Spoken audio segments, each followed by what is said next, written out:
Labas. Aš, Uma, Upės merginų ir mamų akademijos mama. Jurga Vidugrienė. Ir man atrodo, kad mes greit susitiksim. Uma gimė iš poreikio grąžinti mamas dukroms, o dukras mamoms. Uma gimė iš poreikio padėti merginoms užaugti, neparduodant savęs. Uma gimė iš mano asmeninio vidinio poreikio padėti jaunoms merginoms išgyventi paauglystę,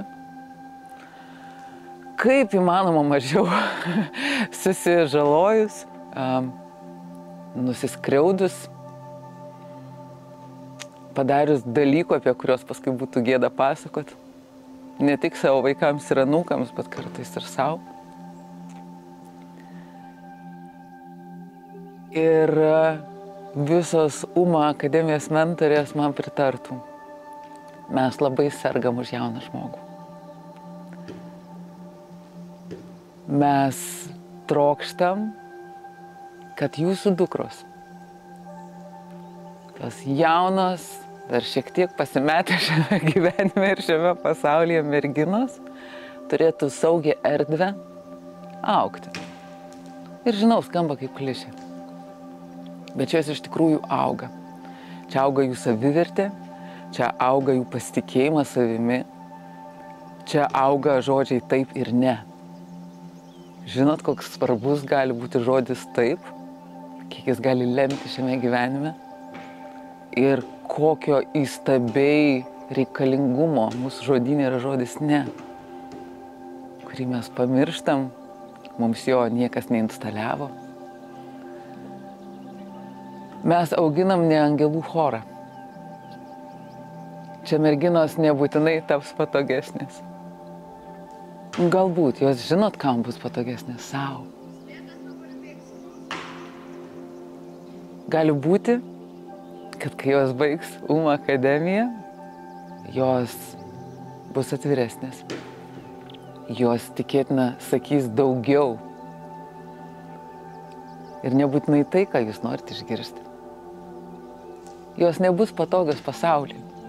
Jos labai aiškiai brėš ribas, labai aiškiai sakys, kas joms patinka ar nepatinka, ko jos norėtų, kokie lūkesčiai. Jos bus drąsesnės užkalbinti žmogų, susipažinti, užmegzti ir palaikyti draugystės, atsijoti pelus nuo grūdų, kai kalbam apie žmones.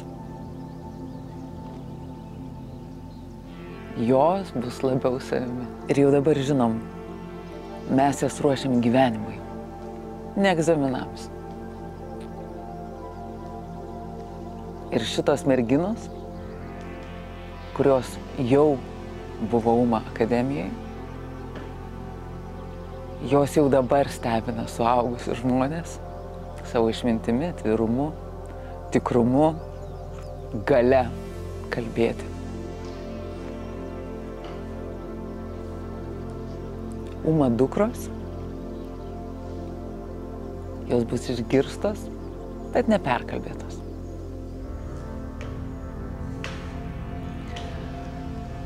Ir jeigu dar truputėlį abejojat, sakykit, susiskambinkim, pasižiūrėkim, kuo galim būti jums naudingos. Nes aš tikiu, kad kiekviena širdis turi teisę būti ugdoma kitos geros širdies. Iki pasimatymo. Umoj.